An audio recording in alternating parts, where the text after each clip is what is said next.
अस्सलाम वालेकुम स्टूडेंट्स, कैसे हैं आप सब लोग। उम्मीद करती हूँ आप सब लोग खैरियत से होंगे। मैं आपकी कंप्यूटर की टीचर मिस रिदा, क्लास 8। आज हम लोगों ने अपना कंप्यूटर का लेक्चर नंबर 13 स्टार्ट करना है।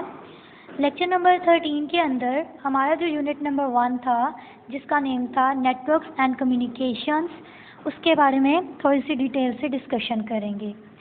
आ जाते हैं अपने कुछ टॉपिक्स पे। इस चैप्टर के अंदर हम लोगों ने जो पढ़ा वो था कंप्यूटर नेटवर्किंग के बारे में, कंपोनेंट्स ऑफ कंप्यूटर के बारे में, क्लाइंट सर्वर के बारे में हमने पढ़ा, लैन मैन वैन के बारे में पढ़ा। ये टाइप्स ऑफ हमारी नेटवर्क्स ही हैं। उसके अलावा हमने इसमें डाइपोल मॉडेम के बारे में और एनआईसी के बारे में भी मज़ीद कुछ नई चीज़ें भी हमारी आएंगी। कुछ हम अपने सिलेबस में जो थे टॉपिक्स उससे पढ़ चुके हैं और कुछ टॉपिक्स आपके लिए न्यू होंगे, वो हम डिस्कस करेंगे। इसके अलावा आप लोग पढ़ेंगे यहाँ पे फ़िज़िकल ट्रांसमिशन मीडिया की क्या क्या चीज़ें हैं, किस तरीके से हम फ़िज़िकल ट्रांसमिशन मीडिया कर सकते हैं, और कुछ अदर जो है डिवाइसेस है उसके बारे में पढ़ेंगे, जो कि है cellular communication, satellite communication, global positioning system, GPS जिसे हम कहते हैं, और ब्लूटूथ वगैरह। आ जाते हैं सबसे पहले कंपोनेंट्स ऑफ कंप्यूटर। कंप्यूटर के कंपोनेंट से पहले हम लोग नेटवर्क के कंपोनेंट से पहले नेटवर्किंग के बारे में जान लेते हैं।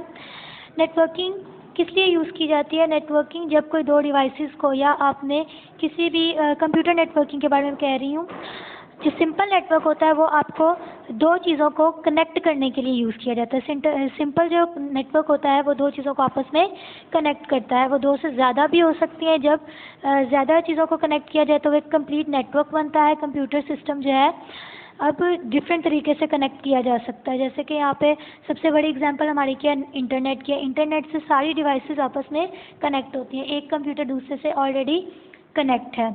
इसी तरीके से हम डाटा की इससे शेयरिंग भी कर सकते हैं, जिसे हम डाटा कम्युनिकेशन भी कहते हैं। यानी कि sharing of data among computer, एक कंप्यूटर से दूसरे कंप्यूटर के दरमियान हम जब डाटा को शेयर करते हैं तो वो डाटा कम्युनिकेशन कहलाता है। इसके बाद आ जाते हैं नेटवर्किंग पे। नेटवर्क क्या होता है? वही चीज़ अभी जो मैंने अभी आपको बताई है कि कंप्यूटर नेटवर्क वो है सिंपल। पहले मैंने आपको नेटवर्क बताया, अब है कंप्यूटर नेटवर्क। कंप्यूटर नेटवर्क दो या दो से ज़्यादा कंप्यूटर सिस्टम्स को एक बिल्डिंग में, एक रूम में या डिफरेंट प्लेसेस पे कनेक्ट करके रखता है। वो इंटरनेट के थ्रू भी हो सकता है, वो वायरलेस मीडिया भी हो सकता है और वायर्स के थ्रू भी हो सकता है, गाइडेड मीडिया भी हो सकता है और अनगाइडेड मीडिया भी हो सकता है। इसके बाद हमारे पास कंप्यूटर नेटवर्क के कंपोनेंट्स चार होते हैं। वो चार कंपोनेंट्स कौन से हैं? नंबर 1 इज़ सेंडिंग कंप्यूटर, यानी कि सेंडिंग डिवाइस आपकी, जिससे आपने डाटा को सेंड करना है। The second one is receiving device. Receiving device से डाटा को रिसीव किया जाता है। ठीक है, रिसीविंग डिवाइस से डाटा को रिसीव किया जाता है। The third one is communication devices. Communication devices आ जाती है। इसमें डिफरेंट डिवाइसेस हैं कि कौन सी हमने डिवाइस लगाई, जैसे कि मॉडेम है, राउटर वगैरह है, जो भी आप डिवाइस यहाँ पे कनेक्ट करेंगे ये हैं आपके पास सेंडिंग डिवाइसेस। उसके बाद आ जाता है ट्रांसमिशन मीडियम। ट्रांसमिशन मीडियम क्या चीज़ होती है कि डाटा जो है वो किसके थ्रू जाएगा? वायरलेस मीडियम है या थ्रू वायर्स है। तो यहाँ पे ये वायर कनेक्ट की गई है, तो ये वायर्स के थ्रू डाटा जो है कम्युनिकेट हो रहा है, एक डिवाइस से दूसरी डिवाइस में कनेक्ट हो रहा है। कम्युनिकेशन डिवाइस में और ट्रांसमिशन मीडियम में सिर्फ इतना ही फ़र्क है कि जो ट्रांसमिशन मीडियम है वो या तो वो वायर्स होगा या वायरलेस होगा, और मीडियम आपने कौन सा मीडियम यूज़ किया, यानी कि कौन सी डिवाइस लगाई कि डाटा को एक जगह से दूसरी जगह ट्रांसफ़र किया जा सके। उसके बाद आ जाते हैं डाटा को ट्रांसफ़र करने के लिए हमारे पास कुछ नेटवर्क्स आते हैं। ये हमारे पास टाइप्स ऑफ नेटवर्किंग है। इसके अलावा क्लाइंट सर्वर भी इसी में आपका क्लियर हो जाएगा। तो 3 किस्म की कंप्यूटर नेटवर्क्स होते हैं। वो कौन से होते हैं? लैन, लोकल एरिया नेटवर्क, जो कि हम पढ़ चुके हैं, MAN, metropolitan area network, and वैन, वाइड एरिया नेटवर्क। ये तीनों नेटवर्क्स क्या होते हैं दोबारा से आपको बता देती हूँ। जो डिफरेंट डिवाइसेस आपकी इसके साथ कनेक्ट होंगी, जैसे कि ये हैं, इनको क्लाइंट्स बोलते हैं, और जो मेन हब होगा उसको बोलते हैं सर्वर। सर्वर को हब भी बोला जाता है और सर्वर भी बोला जाता है। मेन कंप्यूटर जिसके साथ सारी डिवाइसेस कनेक्ट हैं उसको बोलते हैं सर्वर कंप्यूटर। उसकी कैपेसिटी एज़ कम्पेयर टू ज़्यादा होती है डाटा को स्टोर करने की बाकियों के मुकाबले, क्योंकि सारा डाटा फिर इसी वजह से उस सर्वर कंप्यूटर में आ जाता है और बाकियों के साथ कनेक्ट हो जाता है। तो ये हमारी लैन की एग्जांपल है, लैन का फिगर है। ये जो होता है एक बिल्डिंग के अंदर रहता है, बिल्डिंग से बाहर नहीं जा सकता, या कुछ एक या दो बिल्डिंग स्मॉल एरिया पे जो होता है ये कनेक्ट कर सकते हैं हम इसको, डिवाइसेस को। उसके बाद आ जाता है मैन। मैन आपका विद इन अ सिटी हो सकता है, आपके सिटी के अंदर हो सकता है या कोई भी मेट्रोपॉलिटन रीजन तक इसको हम कनेक्ट कर सकते हैं।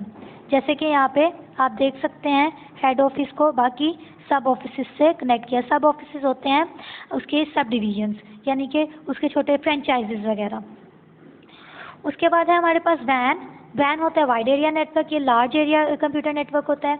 ये with in the geographical area होता है, विद इन द वर्ल्ड भी कह सकते हैं। सैटेलाइट के थ्रू इसका जो है कम्युनिकेशन हुआ है यहाँ पे। ये इंटरनेट की एग्जांपल है कि एक कंप्यूटर से दूसरे कंप्यूटर में किस तरीके से डाटा कन्वर्ट होता है। डाटा ऐसे कन्वर्ट होगा कि जिस सर्वर कंप्यूटर है वो दूसरे सर्वर कंप्यूटर को मैसेज भेजेगा थ्रू सैटेलाइट, यानी कि सैटेलाइट को पहले वो मैसेज भेजेगा, सैटेलाइट के थ्रू ये सारा काम होगा।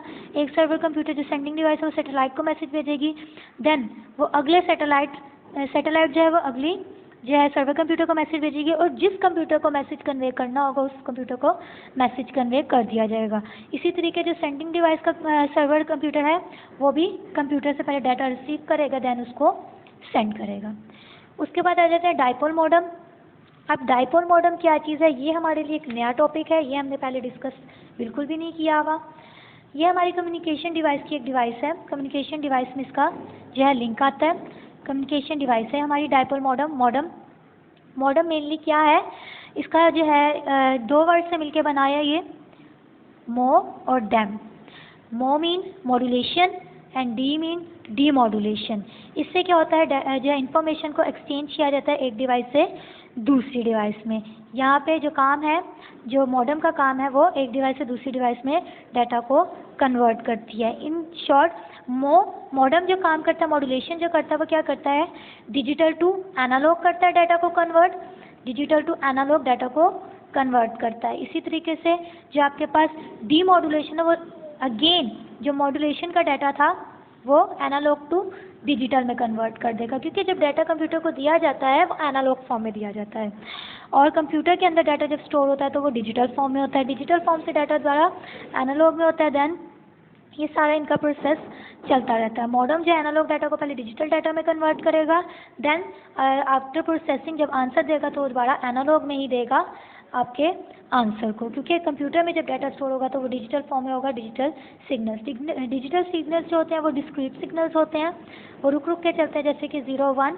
जो इसका ऊपर वाला सिग्नल होता है इसको 0 बोलते हैं, यानी कि जो ऊपर है ये 1 है, और जो नीचे है वैल्यू, यानी कि जो नीचे आ रहा है आपका स्लोप, वो आ रही है 0।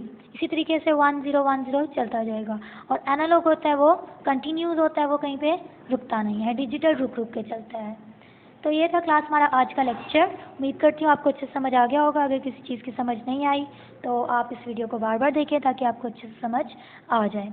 ये कुछ इंपॉर्टेंट टॉपिक्स थे जो हमने आज डिस्कस किए हैं। अब हम जो नेक्स्ट लेक्चर है उसमें अपने रिमेनिंग चैप्टर के बाकी टॉपिक्स जो इंपॉर्टेंट हैं वो डिस्कस करेंगे। अब आपने इसके क्विज़ लाजमी सॉल्व करने हैं। वीडियो को गौर से देखिएगा ताकि क्विज़ सॉल्व करने में आसानी हो। Thank you. अल्लाह हाफिज़।